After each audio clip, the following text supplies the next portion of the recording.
அனைவருக்கும் காலை வணக்கம். இது நம்ம கையில் இருக்கிறது பனம்பழம். அணிலோ ஏதோ கடிச்சிருக்கு, அப்படியே கீழே விழுந்துட்டு பார்த்தீங்கன்னா தெரியும்.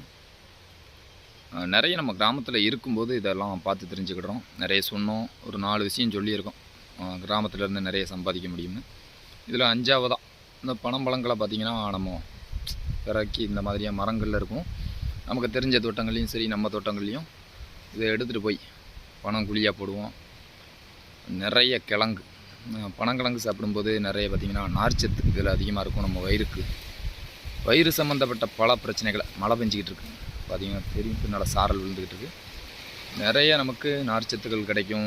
வயிறு சம்மந்தப்பட்ட பல பிரச்சனைகளை சரி பண்ணும். ஒரு 10 கிழங்கு அதிகபட்சமாக நம்ம சாப்பிட்டோம் அப்படின்னா நிறைய லூஸ் மோஷன் ஆயிரும். அப்போ வயிற்றுக்குள்ளே இருக்கிற பல பிரச்சனைகளை இது சரி பண்ணும். அளவோடு சாப்பிடணும், அளவுக்கு மீறி எதையும் சாப்பிடக்கூடாதுங்கிறத நம்ம அதிலே புரிஞ்சுக்கிடலாம். அப்புறம் நிறைய ஒரு 5000லேருந்து 4000 5000 கிழங்குகள் நம்ம பயிர் வச்சுருக்கோம் ஒரு 4-5 வருஷத்துக்கு முன்னால். அப்போ நிறைய பார்த்திங்கன்னா நம்ம இதே சோழியாக சுற்றினோம், நிறைய கிழங்குகள் பயிர் வச்சோம். அப்போ கிராமத்துலேருந்து இந்த மாதிரியான பழங்களை எடுத்து இதிலேருந்து நம்மளால் பனங்கிழங்கு சம்பாதிக்க முடியும். பொங்கல் நேரங்களில் நல்ல விலை போகும். அப்புறம் இதை விதையாகவும் பயன்படுத்த முடியும். நம்மளால் பனைமரம் வளர்க்க முடியலன்னுலாம் கஷ்டப்பட வேண்டாம். ஒரு பழத்தை எடுத்து இப்படி தூக்கி போட்டு போயிட்டா கூட, மாற்றி வேறு இடத்துல தூக்கி போட்டு போயிட்டா கூட ஒரு பனை மரம் கண்டிப்பாக வளரும். இதில் மூன்று விதைகள் இருக்கும் கண்டிப்பாக. 3ல் 1 வளர்ந்தாலும் நம்ம வருங்கால தலைமுறைகள் உதவும். கிராமத்திலேருந்து இந்த பனம்பழத்தில் கூட சம்பாதிக்க முடியுங்கிறத முடிஞ்ச எல்லாருக்கும் ஷேர் பண்ணுங்கள். மணிகண்டன் விவசாயி, காக்கநல்லூர். நிறைய நம்ம இதை வச்சு 10-20 ரூபாய்க்கு மேலே சம்பாதிச்சிருக்கோம் முன்னாடி. இப்போ இல்லை, இப்போ நம்ம வீட்டு தேவைக்கு கொஞ்சம் கொஞ்சமாக நல்லதுன்னு தெரிஞ்ச பிறகு நம்ம சாப்பிடுவோம் அப்படிங்கிற அளவுக்கு மாறிட்டோம்.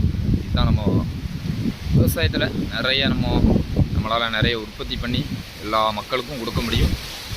நம்ம நல்ல சிறப்பான ஆரோக்கியமான நிறைய விஷயங்களை சாப்பிட முடியும். நோயற்ற வாழ்வே குறைவற்ற செல்வம்.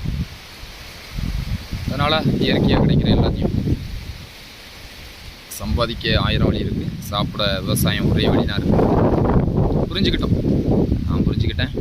அப்படியே நிறைய பண்ணிக்கிட்டு இருக்கோம். 40 வயசுக்கு மேலே முழு நேர விவசாயியாக மாறுவோம் கண்டிப்பாக. நம்ம தோட்டத்தில் அப்படியே இயற்கையான காற்றுல மலை சாரல் தூரத்தில் பார்த்திங்கன்னா தெரியும். இங்கே கொஞ்சம் கம்மியாக, தூரல் கம்மியாக விழுது. அப்படியே உட்காந்துருக்கோம் இயற்கையாக. இந்த வருஷம் நமக்கும் கொஞ்சம் எடுத்து வைப்போம். வருஷம் ஒரு 100லேருந்து 200. ஏன்னா நம்ம காசு கொடுத்து வாங்கக்கூடாது, நம்ம ஒரு விவசாயியாக இருந்துக்கிட்டு அப்படின்னு சொல்லிட்டு. இதுதான் இந்த பின்னால் பார்த்திங்கன்னா தெரியும், அதெல்லாம் நம்ம அந்த கிழங்குல விட்ட மரங்கள் தான். 15 வருஷத்துக்கு முன்னால் நான் சொல்கிறதெல்லாம் 10 வருஷத்துக்கு மேலே இருக்கும். ஆனால் வருஷம் நம்ம வீட்டு தேவைக்கு கண்டிப்பாக வைப்போம். நீங்களும் ட்ரை பண்ணுங்கள், கண்டிப்பாக நல்லதே. நல்ல இயற்கையான உணவுகள் கிடைக்கும், உங்களுக்கும் லாபம் கிடைக்க இது ஒரு நல்ல சிறந்த வழி.